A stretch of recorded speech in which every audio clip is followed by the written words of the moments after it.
Yesterday courier private limited. Domestic international cargo உங்கள் இல்லம் தேடி வந்து கொரியர் புக்கிங் டெலிவரி செய்து தரப்படும். தலைப்புச் செய்திகள். இந்தியா ஒரு சத்திரம் அல்ல என்றும் அது ஒரு நாடு என்றும் மத்திய உள்துறை அமைச்சர் அமித்ஷா பேச்சு. ஊடுருவல்காரர்களை ஒருபோதும் அனுமதிக்க முடியாது என்றும் திட்டவட்டம். தமிழகத்தில் இன்று 12,480 கிராமங்களில் கிராம சபை கூட்டம். முதலமைச்சர் மு.க. ஸ்டாலின் காணொலி வாயிலாக பங்கேற்பு.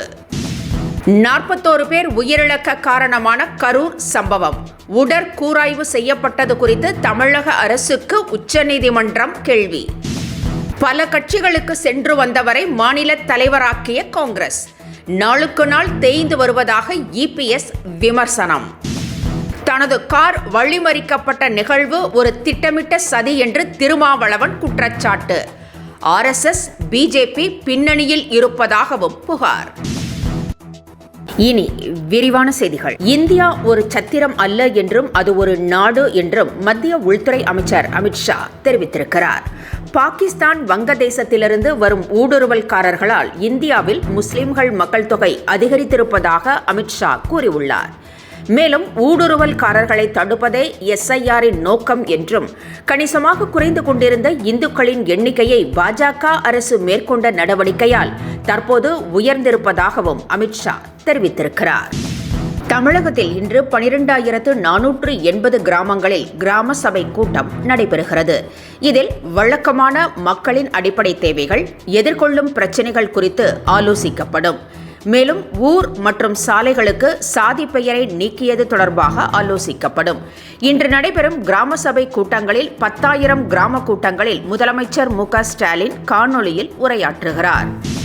41 பேர் உயிரிழக்க காரணமான சம்பவம் தொடர்பாக தமிழக அரசுக்கு உச்சநீதிமன்றம் பல்வேறு கேள்விகளை எழுப்பியிருக்கிறது. குறிப்பாக அவசரமாக உடற்கூராய்வு செய்யப்பட்ட நிகழ்வு குறித்து விளக்கம் கேட்டிருக்கிறது. இறந்தவர்களின் உடல்களை 5 மணி நேரத்திற்குள் உடற்கூராய்வு செய்ததாக உறவினர்கள் புகார் தெரிவித்துள்ளனர். இதுகுறித்து உச்சநீதிமன்றம் விளக்கம் கேட்டுள்ள நிலையில் பிரமாண பத்திரம் தாக்கல் செய்வதாக தமிழக அரசு தெரிவித்துள்ளது. பல கட்சிகளுக்கு சென்று வந்தவரை காங்கிரஸ் மாநில தலைவராக்கி இருப்பதாக இபிஎஸ் கடுமையாக குற்றம் சாட்டியுள்ளார். விசுவாசமாக உழைத்தவர்களுக்கு எல்லாம் காங்கிரஸில் இடமில்லை என்றும் திமுகவுக்கு ஜால்ரா அடிப்பவர்களுக்கே மாநில தலைவர் பதவி வழங்கப்பட்டிருப்பதாகவும் இபிஎஸ் குறிப்பிட்டுள்ளார். அதிமுக பாஜக கூட்டணியை கண்டு திமுகவும் அதன் கூட்டணி கட்சிகளும் பதறுவது ஏன் என்றும் இபிஎஸ் கேள்வி எழுப்பியுள்ளார். தனது கார் வழிமறிக்கப்பட்ட நிகழ்வு ஒரு திட்டமிட்ட சதி என திருமாவளவன் பகிரங்கமாக குற்றம் சாட்டியுள்ளார். அந்த சம்பவம் தற்செயலாக நடந்தது அல்ல என்றும் அவர் தனது எக்ஸ் தளத்தில் பதிவிட்டிருக்கிறார். அதன் பின்னணியில் ஆர்எஸ்எஸ் பிஜேபி இருப்பதாகவும் குற்றம் சாட்டியுள்ளார்.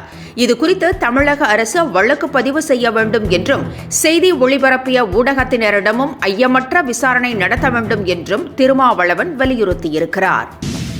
உடல்நலக்குறைவு காரணமாக மருத்துவமனையில் சிகிச்சை பெற்று வந்த கம்யூனிஸ்ட் கட்சியின் மூத்த தலைவர் நல்லக்கண்ணு வீடு திரும்பினார். நுரையீரல் பிரச்சினை காரணமாகவும் வயது மூப்பு காரணமாகவும் அவருக்கு உடல்நல பாதிப்பு ஏற்பட்டது. இதற்காக சென்னை ராஜீவ்காந்தி அரசு மருத்துவமனையில் அவர் சிகிச்சை பெற்று வந்தார். தற்போது பூரண குணமடைந்து நல்லக்கண்ணு வீடு திரும்பியிருக்கிறார். தனக்கு சிகிச்சை அளித்த மருத்துவர்களுக்கு அவர் நன்றி தெரிவித்திருக்கிறார். கரூர் துயர சம்பவம் தொடர்பான புகாரில் தலைமறைவாக உள்ள தமிழக வெற்றி கழக நிர்வாகி ஆனந்த் சென்னை உயர்நீதிமன்றத்தில் மீண்டும் முன்ஜாமீன் மனு தாக்கல் செய்திருக்கிறார். சம்பவம் தொடர்பாக அவரை போலீசார் தனிப்படை அமைத்து தேடி வருகின்றனர். இதனிடையே மீண்டும் அவர் சென்னை உயர்நீதிமன்றத்தில் முன்ஜாமீன் மனு தாக்கல் செய்திருக்கிறார். கரூர் துயர சம்பவத்தில் உயிரிழந்த 41 பேரையும் தங்களது குடும்பத்தினராக நினைப்பதாக ஆதவ் அர்ஜுனா தெரிவித்திருக்கிறார். எனவே அவர்களது 16வது நாள் காரியம் முடியும் வரை அரசியல் வேலைகளில் ஈடுபட மாட்டோம் என்றும் காரியம் முடிந்ததும் அவர்களது குடும்பத்தாரை சென்று பார்ப்போம் என்றும் தெரிவித்திருக்கிறார். அதன் பிறகு முழுவீச்சில் அரசியல் பணிகளை மேற்கொள்வோம் என்றும் ஆதவ் அர்ஜுனா தெரிவித்திருக்கிறார். என்றும் உங்களுடன் மை இந்தியா. முக்கிய செய்திகளை உடனுக்குடன் தெரிந்து கொள்ள சப்ஸ்கிரைப் பண்ணுங்க, பெல் பட்டனை பிரஸ் பண்ணுங்க. என்றும் உங்களுடன் my India. Yesterday courier private limited. Domestic international cargo உங்கள் இல்லம் தேடி வந்து கொரியர் புக்கிங் டெலிவரி செய்து தரப்படும்.